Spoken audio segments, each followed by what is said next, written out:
ये व्यर्थ के बकवाद करने वाले लोगों से मत मिलो, व्यर्थ के बकवाद करने वाले लोगों की तरफ मत देखो, ये क्या कह रहे हैं, क्या बोल रहे हैं।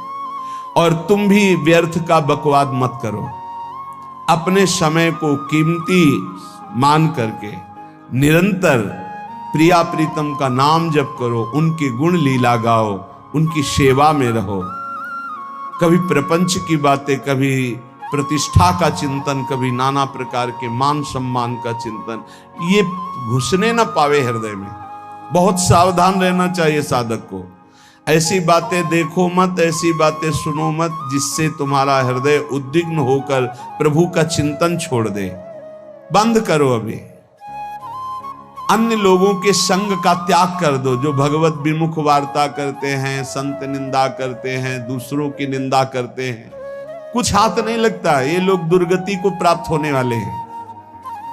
भक्तन निंदा अति बुरी भूल करे जिन कोय, किए सुकृत बहुजन्म के छिन में दारे खोए।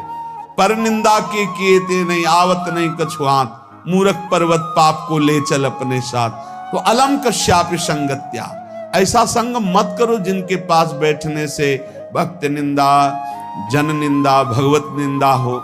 ऐसे से दूर रहो। अलम, बंद कर दो ऐसे लोगों का संग। रात दिन हम श्यामा श्याम का नाम जप करेंगे, श्यामा श्याम के लीला गुण गाएंगे, श्यामा श्याम के ही धाम का शोभा का चिंतन करेंगे। जब तुम अपना जीवन श्यामा श्याम के चरणों में न्यौछावर कर दोगे तो पूरा भार श्यामा श्याम ले लेंगे और तुम्हारे हृदय में मस्ती आ जाएगी। जो ऐसा निश्चयी होता है, दृढ़ निश्चयी, उसके अंदर दृढ़ विश्वास, तो उसके हर समय भगवान की स्फूर्ति होती रहती है। भारी प्रतिकूलता में भी भगवान का सानिध्य अनुभव होता है। वो अनुकूलता में तो भगवान के दुलार को देखता है, लेकिन प्रतिकूलता में भगवान की विशेष कृपा को देखता है। ये संयोग, ये वियोग, संसार की ये द्वंद्वमयी वृत्तियां भक्तों के हृदय में नहीं चुभती। आए की हुज्जत नहीं, गए की तलाश नहीं, क्योंकि नित्य संयोग भगवत स्मृति के प्रभाव से प्रभु का रहता है। शोक, विषाद बहुत ध्यान देने योग्य विषय है। तभी लोगों को ऐसा लगता है कि ऐसा कैसे हो सकता है। भक्त के चरित्रों को जब सुनते तो लगता है ऐसा कैसे हो सकता है, ऐसी परिस्थिति में भी ऐसा कैसे हो सकता है। क्योंकि तुम मानसिक बुद्धि से युक्त हो और वो भागवतिक स्थिति से युक्त है, इसलिए तुम उसको पार पा ही नहीं सकते। जब तुम अपना जीवन श्यामा श्याम के चरणों में समर्पित कर देते हो हृदय से, फिर उनकी कृपा से सब विघ्न दूर हो जाते, एक अपार मस्ती रहती है। नहीं तो शोक, विषाद, दुख, क्लेश, कष्ट, संताप, भय, उद्वेग, ये सदैव सताते रहते हैं। इसी से डिप्रेशन होता है। बार बार नकारात्मक चिंतन, शोक, विषाद, दुख, चिंता, क्लेश, संताप, भय, उद्वेग, यही पूरे मानसिक स्तर को नष्ट कर देते हैं। उत्साहहीन जीवन हो जाता है। जब तुम श्यामा श्याम को समर्पित हो जाते हो तो ये सब प्रवेश भी नहीं करते, एक अपार मस्ती बनी रहती है। अब क्या होगा? श्यामा श्याम जो करेंगे वही होगा। श्यामा श्याम पता नहीं कैसा करे, नहीं, वो सदैव मंगल भवन है, वो जो करते महामंगल होता है। यह निश्चय उपासक के हृदय में आ जाना चाहिए। इसलिए अपना सारा मन, सारी बुद्धि, सारा जीवन, प्रत्येक श्वास प्रभु को अर्पण कर दो, फिर देखो तुम निहाल हो जाओगे। दुख, शोक, विषाद, क्लेश, कष्ट, संताप, भय, उद्वेग, ये उसी को व्यापते हैं जिसने अपने जीवन को प्रभु के चरणों में अर्पित नहीं किया। इसलिए तुम अपना सारा मन सारी बुद्धि, सारा जीवन, प्रत्येक श्वास केवल प्रभु को अर्पित कर दो, फिर देख लेना। श्वास कैसे अर्पित की जाती? राधा राधा राधा। बुद्धि कैसे अर्पित की जाती? एकमात्र निश्चय कि भगवत सुख ही सुख है, ये जागतिक सुख सुख नहीं, ये दुख है, ये ऐसा दलदल है जिससे आज तक कोई नहीं निकल पाया। सारा मन, हम मन से केवल प्रभु का मनन करें, बार बार मन को संसार से हटा के नाम में, रूप में, लीला में, धाम में लगाएं। बहुत प्रसन्नता हो जाती है उस उपासक के हृदय में जो अपना मन बुद्धि प्रभु के चरणों में अर्पित कर देता। भगवान ने तो इसको बहुत उत्तम स्थिति बताया है कि मेरे से कभी वो अलग हो ही नहीं सकता यदि मन बुद्धि अर्पित कर दिया। मय्येव मन आधत्स्व मयि बुद्धिम निवेशय, तो निवश्य मयि एव अत ऊर्ध्वं न संशया। बिल्कुल संशय नहीं, वो मेरे में ही निवास करेगा जिसने मन और बुद्धि अपनी मेरे में अर्पित कर दी। बहुत प्रसन्नता रहेगी उस उपासक के जीवन में जो अपने आप को मन बुद्धि सहित प्रभु के चरणों में समर्पित कर दिया है। भगवान का आश्रय लेने वाले की पहचान है हर परिस्थिति में प्रसन्न रहना। देखो आप भगवद आश्रित हो कि नहीं, देखो अनुकूल परिस्थिति में तो सब प्रसन्न रहना, लेकिन प्रतिकूल परिस्थिति में प्रसन्न रहना ये भगवान के भक्तों का लक्षण है। हर परिस्थिति में प्रसन्न रहना ये भगवान के भक्तों का लक्षण है। आनंदगन भगवान का आश्रय मिलते ही आनंद छा जाता है हृदय में।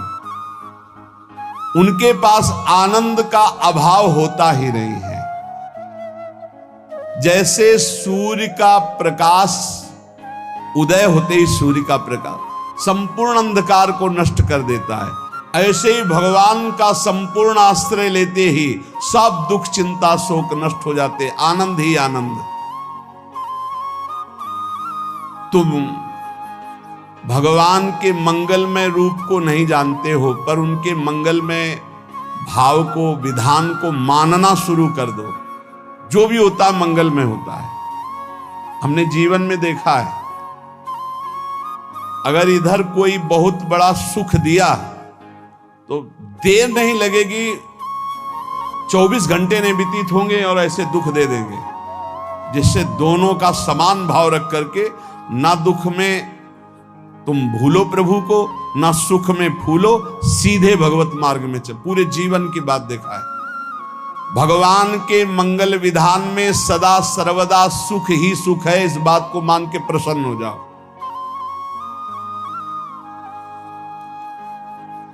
जब भगवान का भजन करने वाले की तन्मयता बढ़ती है भजन में, तो द्वेषी जन अपने आप तैयार हो जाते हैं। भक्त कभी किसी से द्वेष नहीं करता, अपने आप वो द्रोह करने लगते। तो नरसिंह मेहता जी से बहुत गांव के कई लोग थे जो जलते थे, ऐसे जलते थे कि अब क्या करें, कैसे मिटा दे नरसिंह मेहता जी को। अब उपाय तो मिल नहीं रहा था। तो एक दिन संतों की मंडली आई और उन्होंने कहा कि हम रास्ते में कोई चोर आदि धन ना ले ले, इसलिए यहां से किसी की हुंडी चलती है क्या द्वारिका में? पहले ऐसा था। बोले हाँ, हमारे यहां बहुत बड़े सेठ हैं नरसिंह मेहता जी, पर आप कहोगे वो मना कर देंगे। कई बार कहोगे, अगर वो स्वीकार कर ले तो वहां। और उनका लक्ष्य था कि नरसिंह मेहता जी की तो खाने की भी सुविधा नहीं थी, हुंडी कहाँ की बात आई। उनका था कि जब वो ना कहेंगे तो संत जन नाराज हो जाएंगे, अगर हाँ कह दिया तो वहां हुंडी चुकेगी नहीं, तो संत जन अपने आप इनको शाप दे देंगे, अपराध बन जाएगा, ये नष्ट हो जाएंगे। संतों को भेजा नरसिंह मेहता जी ने, सबकी दंडवत की, चरण पखाड़े। तो उनका ये इतना रुपया है, द्वारिका में साधु सेवा हम करेंगे, वहां तुम्हारी हुंडी चलती है, तो आप ऐसे। अरे उनका आप कहाँ भूल रहे हो, यहाँ खाने की भी व्यवस्था। बोले हमें सब पहले से बता दिया गया कि आप मना करोगे, बार बार मना मत करो, हमें पता है। तो उन्होंने ठाकुर जी की तरफ देखा, बोले क्या लीला है प्रभु, संतों से हम क्या कहें, ये ले रुपए। उस समय स्वर्ण की मोहरें चलती थी, बेच के बाजार से खूब उन संतों को पवाया, उन्हीं संतों की सेवा की। और उनका अपने सेठ का नाम तो बताओ जहां हमें जाके हुंडी मिलेगी। सेठ, सावल सा सेठ। संत जन गए वहां, पूछा कि नरसिंह मेहता जी का जिन सेठ से परिचय, उनका नाम सावल सा सेठ, उनकी गद्दी कहां है? तो जो कुछ भक्त थे वो द्वारिकाधीश की तरफ संकेत करते कि वही है। बोले नहीं नहीं, वो सेठ है, उनकी गद्दी चलती। पूरी बाजार में कहीं कोई। अब संत जन एकांत में होकर के बहुत विचलित हुए, क्या हमारे साथ धोखा हुआ? नरसिंह मेहता जैसा संत क्या धोखेबाज हो सकता है? देखो, संशय तो बहुत विचित्र होता है। बड़े बड़ों को संशय हो जाता है। जब भगवती सती जी को संशय हो गया, राम जी को हे खग हे मृग हे मधुकर श्रेणी ऐसा पूछते हुए कि सच्चिदानंद कैसे हो सकते, तो किसी को हो सकता है, क्योंकि वो बुद्धि की अधिष्ठात्री देवी है। जो ही उनके मन में ऐसा आया कि क्या हमारे साथ धोखा हो रहा है, इतने में ही देखा जय हो सावल सा सेठ की। वो सावल सा सेठ तो देखा मुनीम जी उनके साथ, तो सेठ बस्ता लिए हुए मुनीम जी, सरकार इधर से चलो। तो उनका सावल सा सेठ आपका नाम है? संतों ने कहा। बोले हाँ। बोले नरसिंह जी? हाँ। बोले आपकी हुंडी आ गई है। हुंडी एक कागज में लिखा कि ये हमारे सेठ जी को दे देना। वैसे लोग मुझे माखन चोर कहते, कोई कुछ कहता है, लेकिन आपने सेठ बना दिया। जब आपने सेठ बना ही दिया तो आप कभी परवाह मत करना दो। और ये सेवक आपकी सेवा में सदैव तत्पर है। भगवान ने ऐसा लिखा। जो भगवद आश्रित है, एक बार ये चलता रहता है। जो संत जन होते हैं उनके विरोधी अपने आप बन जाते हैं, किसी से कोई मतलब नहीं, अपने आप विरोधी बन जाते हैं। कबीरदास जी का पूरी काशी में यश था। भजन करने वाले महापुरुषों का यश बढ़ता है जब, तो जो भजनहीन होते हैं उनके हृदय में जलन पैदा हो जाती है और वो उनको विविध प्रकार से फंसाना चाहते हैं, उनको कष्ट देना चाहते हैं। तो कबीरदास जी के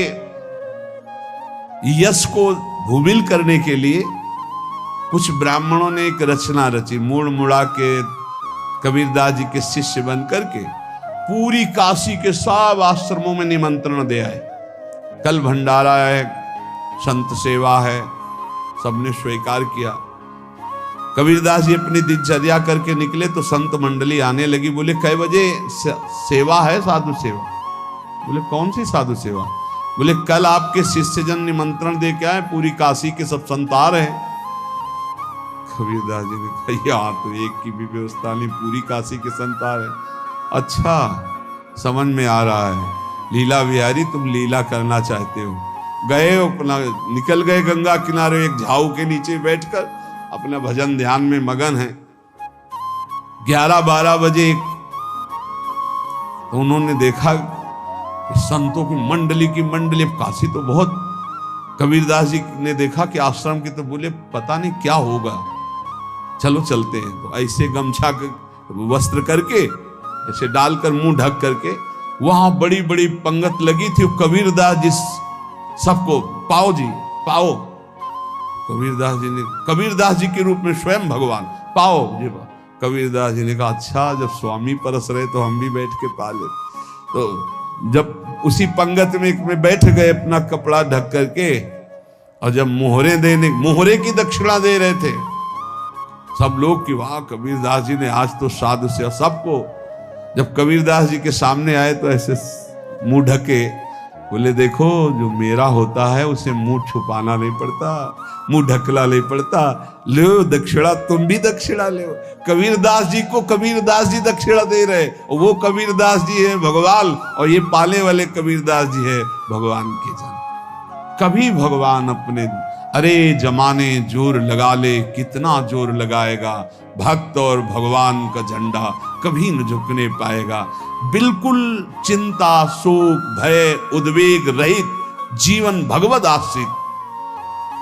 तुम भगवान के मंगल विधान में सदा सर्वदा प्रसन्न रहो। अब ये विचार कर लो कि भगवान जो करेंगे तुम्हारा मंगल करेंगे। अब थोड़ा ऐसा बीच में लगता है कि अमंगल हो रहा है क्या, लेकिन पक्का समझो बहुत बड़ा मंगल उनका विधान होता है। बहुत ही उत्तम मंगल होता है भगवान के शरणागत का। भगवान हमारे विचारों वाले नहीं हैं, हमारे विचार प्राकृतिक है, भगवान के विचार चिदानंदमय हैं। वो अपने विचार से हमारा मंगल करते हो, हम अपने विचार से मंगल चाहते हैं। भगवान के विचार से मंगल ही हमारा होगा, इसलिए कभी हमको चिंता शोक भय नहीं करना चाहिए। भगवान की ओर से कभी तुम्हारे लिए ऐसा विधान नहीं होगा कि तुम दुखी हो जाओ, बस तुम्हारी सोच हो सकती है, उसका परिणाम बहुत मंगल होगा। जगत की ओर से निराश हो जाओ, किसी से आशा मत रखो, फिर आप देखो आपका जीवन कैसा आनंद में व्यतीत होता है। ये जो जगत की आशा है यही दुख प्रदान करती, सच्ची जगत की आशा ही दुख प्रदान करती है। अगर जगत से कोई संबंध न रखा जाए और भगवत भाव में रहकर तो बहुत अच्छा जीवन चलेगा। अपने कर्तव्य का पालन करो, परिवार को भगवत स्वरूप मानकर पोषण करो, किसी से कोई संबंध मत रखो, कोई आशा मत रखो, यही अध्यात्म सिखाता है। अपने आप भगवत स्वरूप, सबका व्यवहार मंगलमय और आपका जीवन मंगलमय। अपने घर में ऐसे रहो जैसे किसी अतिथि के घर में रह जाता है। चलना है, यहां से जाना है। कौन रहता है अपने घर में अतिथि की भांति? भगवान का भक्त। जाना है यहां से, अपनी प्रिया प्रीतम के पास जाना। ये हमारा घर नहीं है, यहां तो हम समय व्यतीत कर रहे हैं, अपनी आयु व्यतीत कर रहे हैं भगवत आराधना करते हुए। हमें जाना है प्रिया प्रीतम के पास। वास्तविक घर भगवान का धाम है हमारा, वास्तविक घर वाले प्रभु हैं हमारे। जो नित्य सच्चिदानंद भगवान के चरणों में अपने चित्त को समर्पित करता रहता है, उसको यह अनुभव होने लगता है कि बड़ी कृपा है हमारे ऊपर भगवान की, बड़ी कृपा है हमारे ऊपर। सर्वसमर्थ परम सुहृद भगवान ऐसे भक्त के ऊपर हर समय वरद हस्त रखे रहते हैं। ये केवल प्रवचन नहीं, सच्ची बात मानिए। ऐसे भगवान का वरद हस्त हर समय रहता है। जब भगवान की छत्र छाया में भक्त अपने को देखता है तो आसपास घोर विपत्तियों का भी समुदाय हो तो भी वो आनंद में मगन रहता है। हर हालत में आनंदित रहना ये भक्त का स्वभाव है। भगवान ऐसे भक्तों को प्यार करते हैं जैसे कछुआ अपने अंडे को बाहर रख आवे और रात दिन उसका चिंतन करे। जब भक्त भगवान को समर्पित होता है तो भगवान रात दिन उसकी ऐसे चिंतन सुरक्षा करते हैं। अभय ये दैवी संपदा का पहला गुण है। ये भगवान के शरणागत पर जागृत हो जाता है, वो भयभीत नहीं होता, किसी भी उससे भयभीत नहीं होता। यही डर ही डरपि हरिवंश हित, जिनो भ्रमय गुण सलिल पर। इस डर से डरते रहना चाहिए कहीं गुण रूपी पानी में फिसल न जाए, नहीं तो गलती हो सकती है। साधक सावधान रहे।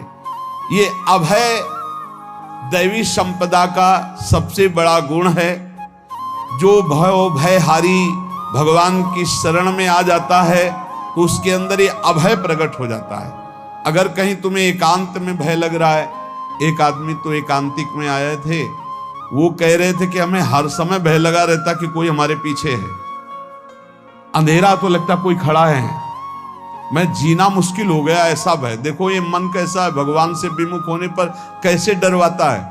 वो कह रहे हैं हर समय मुझे डर लगा रहता है, कोई सामने खड़ा है, कोई पीछे खड़ा है, ऐसा भय लगने लगता है।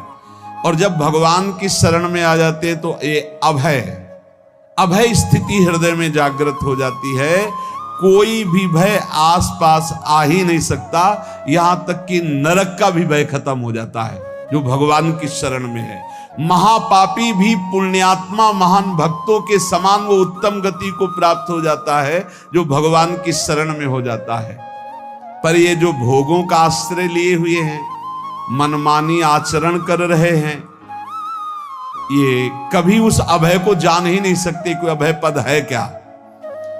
इनको तो कदम कदम पर शोक, भय और दुख की प्राप्ति होगी। कोई बचा नहीं सकता जो भोगों में लगे हैं, मनमानी आचरण कर रहे हैं। अगर निर्भय होना चाहते हो, परम सुखी होना चाहते हो, तो भगवान के शरणागत हो जाओ। सारे जगत को अभय दान देने वाले भगवान हैं। भगवान का एक प्रण है, ममपन शरणागत भयहारी। जो मेरी शरण में आ गया उसके भय का मैं नाश कर देता हूं। साधना में अवस्था मन की मानी जाती है कि आप कितने अच्छे साधक हैं। यदि आपका मन भगवदाकार है, हर समय भगवत चिंतन चल रहा है, आपके स्वप्न भागवतिक आ रहे हैं, आपके विचार भागवतिक हैं, तो आपकी अच्छी साधना हो रही है।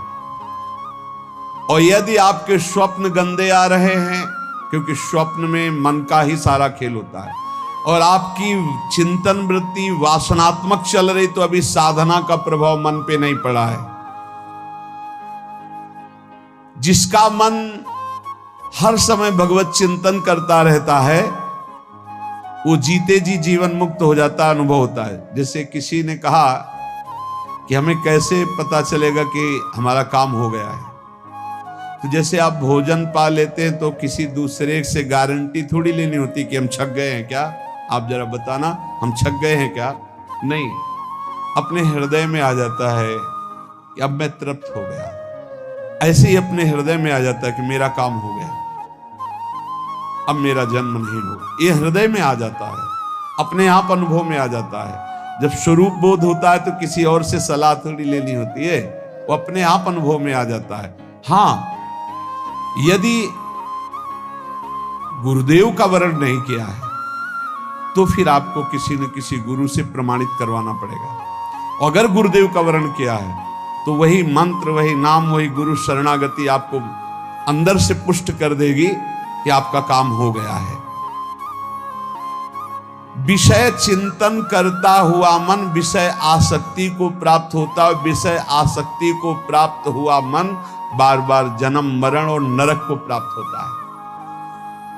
बस ये विषय चिंतन हटाना ही प्रमुख कर्तव्य साधना का है। बार बार मन को विषयों से हटा करके प्रभु के नाम में लगाओ, प्रभु के रूप में लगाओ, प्रभु की लीला में लगाओ। जहां भगवान प्रकट होते हैं वहां परमानंद की बाढ़ आती है। पर ये ध्यान रखें, गुलाब का फूल कांटों में खिलता है। उसकी सुगंध लेनी, फूल लेना है तो कांटों से बचाकर।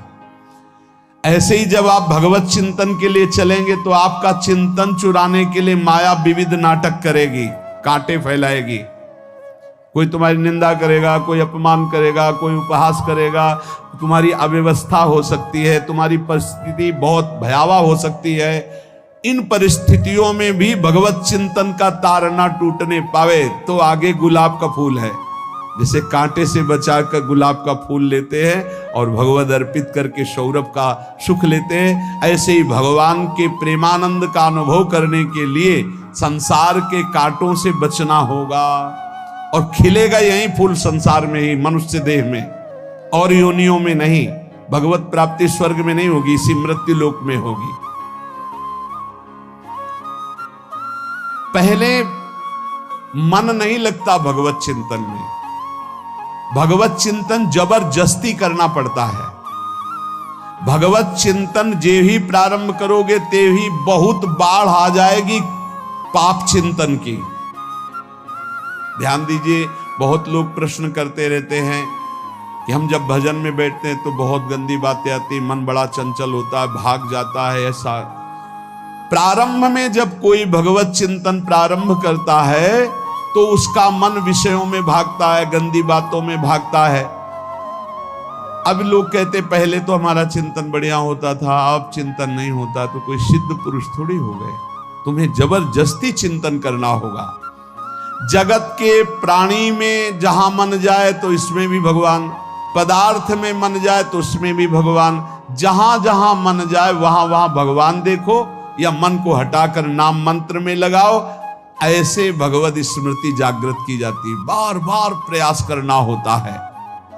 कई लोग ये प्रश्न करते हैं कि हमसे बड़े पाप हो गए तो क्या हमें भगवान की प्राप्ति हो जाएगी? तो यहां कह रहे हैं भगवान किसी के पूर्व जीवन को नहीं देखते हैं, वर्तमान के भजन को देखते हैं। पकड़ो इस बात को। अगर वर्तमान में आज आप सुधर गए हो, नाम जप कर रहे हो, तो आप भक्त हो। ये गीता जी में भगवान ने कहा अपिचेत सुदुराचारो भजते माम अनन्य भाग साधुरेव समंतव्या सम्यक व्यवसिता। ऐसा बहुत दुराचारी पहले रहा है, बाद में उसके मन में आ गया कि भगवान के सिवा हमारा कोई कल्याण करने वाला नहीं, हमारा कोई नहीं, तो भगवान कहते हैं मैं उसे साधु ही मानता हूं, उसे साधु बना देता हूं। भगवान किसी के पूर्व जीवन को नहीं देखते। बहुत बढ़िया बात है। कल तक हम क्या करते रहे भगवान नहीं देखते, आज क्या कर रहे हो ये देखते हैं। यदि आज आप भजन में लग गए हो, अच्छे आचरण कर रहे हो, तो आपको भगवत प्राप्ति हो जाएगी। भगवान ये नहीं देखते कि पूर्व में पुण्यात्मा रहा है कि पापात्मा रहा है। भगवान वर्तमान में देखते कि मेरा भजन कर रहा है, बस इसी से कल्याण कर देते हैं। पकड़ो इस बात को, तो कभी प्रश्न नहीं उठेगा कि क्या हमको भी भगवत प्राप्ति हो सकती है क्या। हमारा मन यदि श्री भगवान को चाहने लगे तो श्री भगवान हमारे मन में ही आकर बस जाएंगे। भगवान की रूप माधुरी में मन डूबने लगेगा। यथार्थ सत्य, जो भगवान से थोड़ा भी प्यार करने लगे हैं, उनके हृदय में भगवान की उनकी भावना के अनुसार झलक आने लगी है। हृदय में प्रभु के आते ही अनंत जन्मों के संस्कारों का नाश हो जाता है। इसलिए तुम अपने पहले वाले घृणित जीवन को याद भी मत करो और उसको सोचकर जरा निराश भी मत हो। अमावस्या में घोर अंधकार रहता है, पर प्रातः काल में अंधकार नष्ट हो जाता है। ऐसे ही नाम का उच्चारण करते ही तुम्हारे जितने पाप अंधकार हो सब नष्ट हो जाएंगे। तुम चाहो कि एक क्षण भी प्रभु को ना भूलो। अब वर्तमान में ऐसी स्थिति बनाओ। जो प्रभु को नहीं भूलने की चाह करता है कि मुझे ऐसी स्थिति प्राप्त हो कि मैं कभी प्रभु को ना भूलूं, तो सच्ची मानो और कोई बात भगवान सुने ना सुने, ये बात जल्दी सुन लेते हैं। भजन की मांग करो तो बहुत जल्दी भगवान पूर्ण करते हो। भजन जिसका चलने लगा तो फिर लोक लोकांतर के सारी रिद्धियां सिद्धियां सुख वैभव तो उसके चरणों में लौटते हैं। जब हम प्रभु से प्रभु का स्मरण न मांगकर भोग मांगते हैं, तभी हमारा भजन रुक जाता है, भजन नहीं चल पाता। यदि हम प्रभु से केवल भजन मांगे तो विश्वास करो ब्याज में सब हो जाएगा। मूल भजन तो आपका बचेगा ही, ब्याज में लोक लोकांतर के भोग आपके चरणों में लुटते घूमेंगे। आप भजन करके तो देखो। अरे घिघियाने की जरूरत नहीं, किसी से मांगने की जरूरत नहीं, भजन करके देखो, सब ठीक हो जाएगा, सब अपने आप बन जाएगा। हम बहुत बड़ी भूल कर देते हैं कि थोड़ा भजन करके प्रभु से कुछ सांसारिक वस्तुएं, स्थितियां, परिस्थितियां बदलने की मांग कर लेते हैं, जिससे भजन छूट जाता है। प्रभु की स्मृति इतनी महान है कि जिन्होंने बैर भाव से प्रभु का स्मरण किया उनको भगवान की प्राप्ति हो गई। जैसे कंस आदि भगवान से बैर ही तो रखते थे, लेकिन भगवान की स्मृति रहती थी। स्मृति ने उनको भगवत प्राप्ति करा दी। स्मृति में महान सुख है, पर वो जब भक्ति रस से युक्त स्मृति होती तब माधुर्य रस, प्रेम रस का अनुभव होता है। कल्याण तो वैर भाव से स्मरण करने वालों को भी प्राप्त हो गया। यदि आप भक्त हो और ये चाहते हो कि आपकी भागवती की स्थिति बहुत जोर की हो, तो हम आपसे प्रार्थना करते हैं कि रोज प्रभु से एक ही बात मांगिए, मुझे अखंड स्मृति दीजिए। अर्जुन जी को पूरी गीता जी सुनने के बाद यही मिला, नष्टो मोहा स्मृति लब्ध्वा। स्मृति, प्रभु आप हम पे ऐसी कृपा कर दो कि हमारे हृदय में किसी और व्यक्ति, वस्तु, स्थान की स्मृति न रह जाए, केवल आपकी स्मृति रह जाए। ये चाह भगवान बहुत जल्दी पूर्ण कर देते हैं यदि उपासक हृदय से ये बात मांगे। भगवान की कृपा से ही ऐसा हो सकता है कि अखंड स्मृति ये कर्म फल से नहीं मिलती है। प्रभु के प्रति निर्भर होकर जो दैन्यता पूर्वक प्रभु से मांगता है और हर समय अभ्यास करता रहता है भगवत स्मरण का, उसको ये स्मृति मिलती है। और स्मृति मिल गई तो इससे बड़ी कोई स्थिति नहीं, हर समय भगवान का स्मरण। प्रभु से मन प्रतिपल नया नया स्वाद लेकर के आसक्त होता रहता है, नवम नवम। प्रभु कभी बासी नहीं होते। जैसे किसी व्यक्ति को देखो तो देखते देखते मन हट जाएगा कि देख लिया, बहुत सुंदर है, ठीक है, लेकिन वो एक दिन मन हट जाएगा। और प्रभु की सुंदरता नवम नवम है, प्रभु के नाम का स्वाद नवम नवम है, प्रभु की लीला का स्वाद नवम नवम है, प्रभु के धाम की शोभा नवम नवम है। जैसे आचार्य महाप्रभु हरिवंश चंद्र जी कहते हैं, नयो नेह नवरंग नयो रस नवल श्याम वृषभानु किशोरी नौ पीतांबर नवल चूनरी नई नई बूंदन भींजत गोरी नौ वृंदावन हरित मनोहर नौ चातक बोलत मोर मोरी नौ मुरली जो मल्हार नई गति, सब कुछ नया। तो नवम नवम प्रभु प्रतिपल नवम नवम प्रभु का रूप, प्रियाजू का नवम नवम, अबहीं और अबहीं और अबहीं और है। तो कहते हैं जब मन निरंतर स्मृति में डूबता है, तो जब प्रभु की रूप माधुरी प्रकाशित होती तो ऐसी नवम नवम कि कभी ये नहीं होता कि रूप बासी हो गया, ये वही रूप है जो हमने अभी देखा था, नवम नवम। इसलिए आनंद की उफान आती रहती है उपासक के हृदय में। ऐसी प्रियता, ऐसा आनंद बिना भजन के नहीं अनुभव में आएगा। इसलिए तुम विश्वास करो, तुम्हें बहुत सुंदर सुख मिलने वाला है, आगे अपार सुख मिलने वाला है। ये थोड़ा दुख का समय काट लो, जब तक जीवन है ये दुख सुख की लहर आती रहेगी, आप इसको सह जाओ, आगे बहुत आनंद है, विश्वास मान लीजिए, बहुत आनंद है। जो ये विश्वास कर लेता है वो प्रभु के मार्ग में चलकर प्रभु को प्राप्त कर लेता है। नहीं तो इतने रोड़े हैं कि आप ऊब जाओगे, बहुत रोड़े हैं। जो प्रभु के मार्ग में चलता है तो माया के बहुत से पार्षद अपना प्रभुत्व दिखाने उनके पास आते हैं, महिमा अपनी दिखाने, पर वो किसी वस्तु स्थिति अवस्था प्राणी पदार्थ का प्रभाव स्वीकार ही नहीं करता, क्योंकि भगवत स्मृति परायण है, भगवान की कृपा पर विश्वास है, इसलिए उसको कोई फंसा नहीं पाता। वो नित्य निरंतर प्रभु से घुला मिला रहने के कारण उसकी मस्ती में कोई फर्क नहीं पड़ता।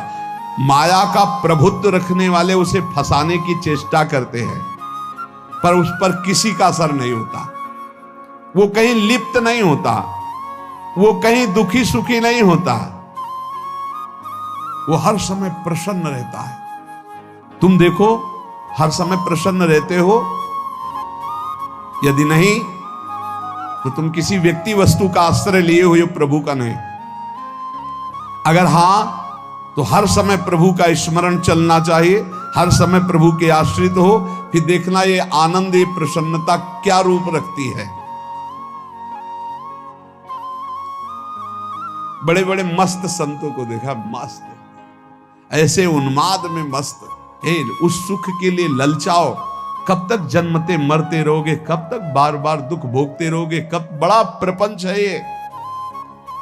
भगवान का स्मरण परम पुण्यात्मा पुरुष का हृदय माना जाता है, बहुत पवित्र हृदय, बड़ा पुण्यात्मा हृदय।